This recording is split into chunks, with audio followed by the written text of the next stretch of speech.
প্রিয় শিক্ষার্থীরা আসসালামু আলাইকুম। তোমরা আশা করি তোমরা ভালোই আছো, আমিও ভালো আছি আলহামদুলিল্লাহ। আজকে আমি কথা বলবো আমাদের কেমিস্ট্রি চ্যাপ্টার প্রথম চ্যাপ্টারের যে বেসিক আলোচনা আছে সেটা নিয়ে কথা বলবো।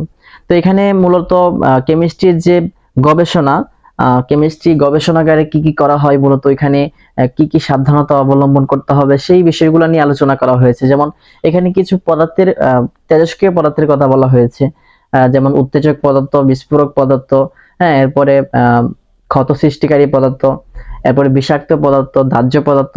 এই কয়েকটা বৈশিষ্ট্য তোমাকে আয়ত্ত করতে হবে।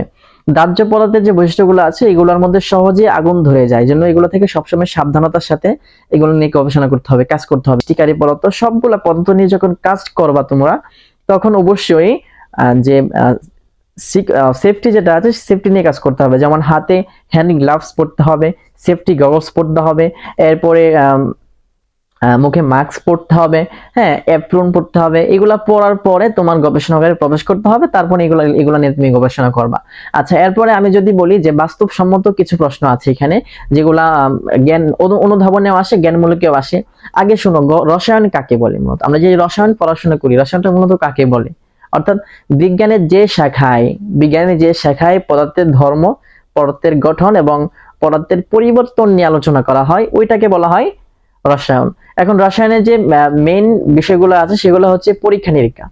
রসায়ন গবেষণাগারে যাওয়ার পরে পরীক্ষা নিরীক্ষা করতে হবে যে কোনটা অ্যাসিড, কোনটা ক্ষার, নীল লিটমাস অ্যাসিড লিটমাস পেপারকে কোন বর্ণ ধারণ করে, এরপরে ব্যাপন হার কোনটার বেশি কোনটার কম, এগুলো নিয়ে আলোচনা করা হয়। তো আমি বলছিলাম যে প্রথম অধ্যায়ে যে বাস্তবসম্মত কয়েকটা প্রশ্ন রয়েছে সেগুলো হচ্ছে, প্রথমেই আমরা পড়বো যে পেটে অ্যাসিডিটির জন্য অ্যান্টাসিড কেন খাওয়া হয়। ওই যে আমরা যখনই আমাদের পেটে বদ হজম শুরু হয়ে যায় তখনই আমরা অ্যান্টাসিড জাতীয় কোনো একটা ট্যাবলেট খেয়ে নিই, ওমিপ্রাজল হতে পারে, মানে অ্যান্টাসিড জাতীয় যে কোনো একটা খাই। এখন অ্যান্টাসিডে কি থাকে? মূলত অ্যান্টাসিডে থাকে মূলত অ্যালুমিনিয়াম হাইড্রোক্সাইড এবং ম্যাগনেসিয়াম হাইড্রোক্সাইড। যখন আমরা আমাদের পেট যখন ব্যথা করে আর কি, চিনচিন করে, তখন আমরা যখন এই অ্যান্টাসিড জাতীয় ওষুধটা খাই, আমাদের পেটের মধ্যে থাকে হাইড্রোক্লোরিক অ্যাসিড। তো ওই যে হাইড্রোক্সাইড যেটা আছে ক্ষার, যেটা হাইড্রোক্সাইড সেটাই ক্ষার। তো শক্তিশালী কয়েকটা ক্ষার আছে, এর মধ্যে একটা হচ্ছে সোডিয়াম হাইড্রোক্সাইড এবং পটাশিয়াম হাইড্রোক্সাইড।